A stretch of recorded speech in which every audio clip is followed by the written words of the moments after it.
చెయ్యి.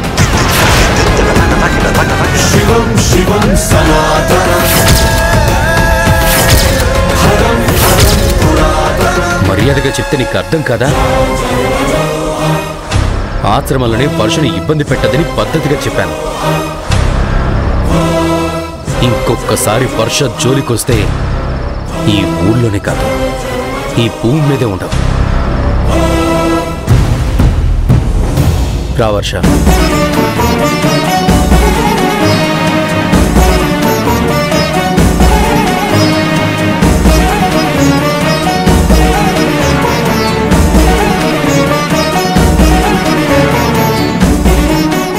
దేవుడి సాక్షిగా చెప్పమన్నాను కాబట్టి నా జ్యోతి అయితే ఇప్పుడు చెయ్యి అందించదు. నేను జ్యోతిని అని ఒప్పుకుంటే వర్ష ఆశయం నెరవేరదు దొరబాబు. మీకు అబద్ధం చెప్పాలంటే నా గుండె పెట్టేసినట్టు అవుతుంది. కానీ తప్పదు, నన్ను క్షమించు దొరబాబు.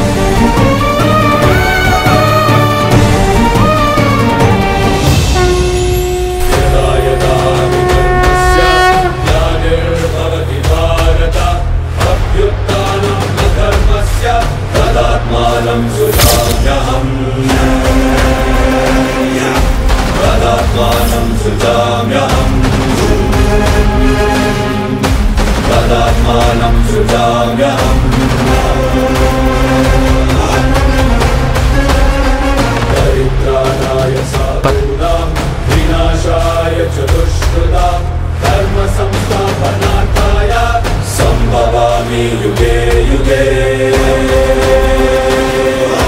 సంభవామి యుగే యుగే. తనేమో నేను వర్ష అని గట్టిగా చెప్తుంది. నా మనసు అందుకు అంగీకరించడం లేదు. ఏది నిజం? దేన్ని నమ్మాలి?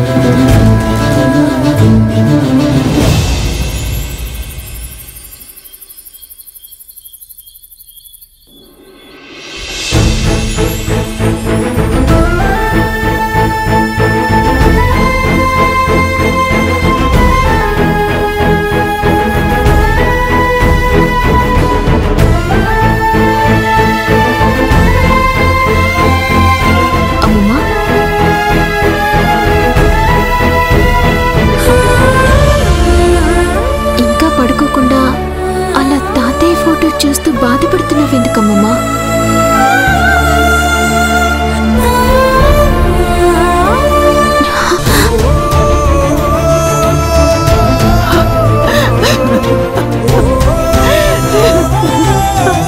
అమ్మమ్మ ఏమైంది?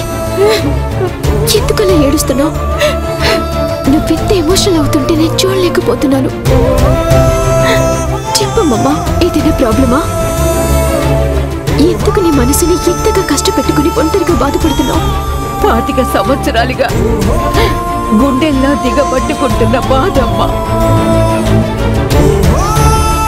నేనేదో ఆశ్రమం చూసుకుంటూ పిల్లలతో పెద్దలతో కాలక్షేపం చేస్తూ రోగులకి చికిత్స చేస్తూ బాధల్ని మర్చిపోయి కాలం గడిపేస్తున్నాను.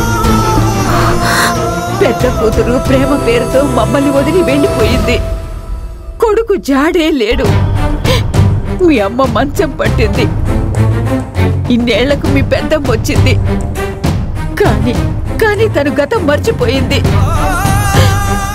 ఇవన్నీ చూడడానికేనమ్మా నేను బ్రతుకున్నది. అమ్మమ్మా